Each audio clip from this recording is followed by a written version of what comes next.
ឧត្តមស្នេហ៍ទូសំសុនដាក់បទបញ្ជាដល់កងកម្លាំងចម្រុះនៃទីបញ្ជាការស្រាលចំនួន3គោលដៅថ្មីទៀតនៃស្រុកសណ្ដានខេត្តកំពង់ធំត្រូវបង្ក្រាបឲ្យបានបទល្មើសព្រៃឈើខុសច្បាប់ក្នុងភូមិសាស្ត្រដែលខ្លួនទទួលខុសត្រូវ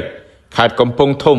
នៅព្រឹកថ្ងៃសៅរ៍ទី25ខែកក្កដាឆ្នាំ2026ឧត្តមស្នេហ៍ទូសំសុនមេបញ្ជាការតំបន់ប្រតិបត្តិការសកលរងកំពង់ធំអនុប្រធានអចិន្ត្រៃយ៍នៃគណៈកម្មការការពារទប់ស្កាត់និងបង្ក្រាបបទល្មើសធនធានធម្មជាតិខេត្តកំពង់ធំបានដឹកនាំសហការីទៅសំណេះសំណាលសារសួរសុខទុក្ខឧបត្ថម្ភស្បៀងអាហារគ្រឿងឧបភោគបរិភោគប្រេងឥន្ធនៈនៃដល់បទបញ្ជាដល់កងកម្លាំងចម្រុះប្រចាំការនៃទីបញ្ជាការស្រាលចំនួន3គោលដៅថ្មីទៀតនៃស្រុកសណ្ដានដែលពិធីនេះប្រព្រឹត្តទៅនៅទីបញ្ជាការស្រាលនៅតំបន់ព្រៃសហគមន៍អូដាស្កូឃុំមានរិទ្ធស្រុកសណ្ដានខេត្តកំពង់ធំ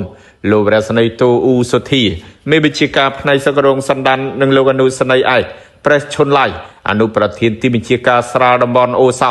និងលោកអនុស្នេហ៍តូអ៊ូឡុំប្រធានទីបញ្ជាការស្រាលប្រចាំការនៅតំបន់អូក្រញូកនិងអូដាស្កូបានឡើងរាយការណ៍អំពីលទ្ធផលសំខាន់និងបញ្ហាប្រឈមមួយចំនួនទៀតដែលត្រូវធ្វើការដោះស្រាយជាមួយនេះដែរកងកម្លាំងចម្រុះនៃទីបញ្ជាការស្រាលទាំង3គោលដៅដែលមានភារកិច្ចការពីតំបន់ព្រៃសហគមន៍និងដែនជម្រកសត្វព្រៃឡង់ក្នុងភូមិសាស្ត្រស្រុកសណ្ដានបានបន្តបដិញ្ញាចិត្តអនុវត្តឲ្យបានម៉ឺងម៉ាត់តាមបទបញ្ជារបស់គណៈកម្មការការពារទប់ស្កាត់និងបង្ក្រាបបទល្មើសធនធានធម្មជាតិខេត្តកំពង់ធំឲ្យទទួលបានជោគជ័យឧត្តមស្នេហ៍ទូសំសុនបានថ្លែងនៃការកោតសរសើរដល់កងកម្លាំងចម្រុះដែលប្រចាំការនៅទីបញ្ជាការស្រាលទាំង3គោលដៅដែលបានខិតខំប្រឹងប្រែងបំពេញភារកិច្ចមិនខ្លាចលំបាកនឿយហត់ទោះបីជួបការលំបាកនិងឧបសគ្គមួយចំនួនដូចជាការខូចខាតមធ្យោបាយធ្វើដំណើរភូមិសាស្ត្រលំបាកស្មុគស្មាញនិងកិច្ចការធានាមួយចំនួនក្តី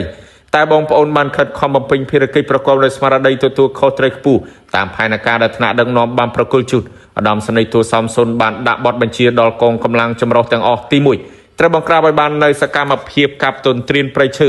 យកដីរបស់រដ្ឋធ្វើជាកម្មសិទ្ធិទី2ត្រូវបង្ក្រាបឲ្យបានការកាប់និងដឹកជញ្ជូនផលអនុផលព្រៃឈើដែលខុសច្បាប់និងទី3កងកម្លាំងចម្រុះទាំងអស់មិនត្រូវពាក់ព័ន្ធឬខុបខិតទទួលផលប្រយោជន៍ពីជនដែលប្រព្រឹត្តបទល្មើសខុសច្បាប់ស្តីពីព្រៃឈើជាដាច់ខាតនៅក្នុងឱកាសនេះឧត្តមស្នេហ៍ទូសំសុនបានប្រគល់ស្បៀងអាហារគ្រឿងឧបភោគបរិភោគនិងប្រេងឥន្ធនៈដែលជាអំណោយរបស់ឯកឧត្តមនួនផារ៉តអភិបាលខេត្តប្រធានគណៈបញ្ជាការឯកភាពរដ្ឋបាលខេត្តកំពង់ធំជូនដល់កងកម្លាំងចម្រុះទាំង3គោលដៅដើម្បីប្រើប្រាស់ក្នុងជីវភាពប្រចាំថ្ងៃក្នុងការបំពេញភារកិច្ចឲ្យទទួលបានជោគជ័យជាថ្មីទៀតយានដ្ឋានរដ្ឋាមានទទួលជួសជុលរថយន្តគ្រប់ប្រភេទជួសជុលធ្វើជើងគ្រឿងក្រោមម៉ាស៊ីនត្រជាក់ប្រព័ន្ធភ្លើងឆែកដោយកុំព្យូទ័រសារស៊ីម៉ាំងរថយន្តនិងតោនបាញ់ថ្នាំអាស័យដ្ឋាននៅភូមិអណ្ដូងច្រកភូមិអំពិលស្រុកកំពង់សៀមខេត្តកំពង់ចាមលេខទូរស័ព្ទទំនាក់ទំនង012 202 906 069 51 31 92 097 92 04 242